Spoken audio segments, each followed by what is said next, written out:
l'architecture, c'est toujours quelque chose qui m'a passionné parce que l'architecture, pour moi, c'est la création urbaine.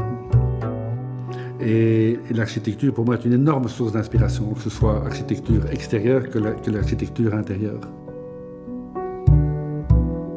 Me balader dans des villes ou dans des quartiers, je regarde tout le temps. Je suis toujours attiré par la combinaison et l'harmonie de certaines formes avec d'autres formes.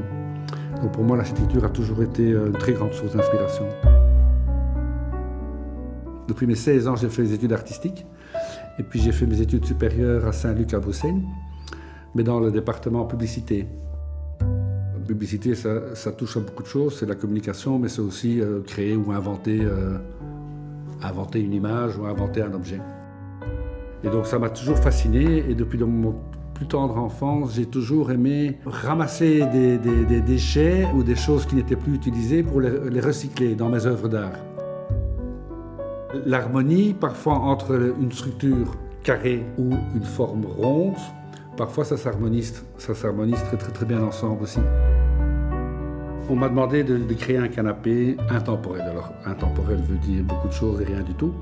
Et donc, j'étais parti sur une base où je voulais faire un canapé monovolume, sans accoudoir et sans coussin, qui soit ajustable en différents modules pour être composé, pour être mis dans plusieurs intérieurs.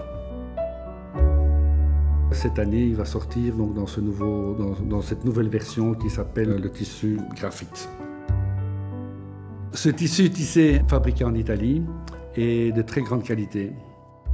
Il est composé de fibres venant de restes de tissus, donc de tissus recyclés, de tissus régénérés venant du monde de l'industrie de la mode. Dans le processus de teinte, on emploie normalement beaucoup d'eau et de produits chimiques, ce qui n'est pas le cas pour ce tissu. Donc, très bon pour l'environnement et vous savez tous que c'est un sujet qui nous tient tous à cœur de plus en plus. Le résultat de ce canapé est de très grande qualité et conçu dans une philosophie circulaire.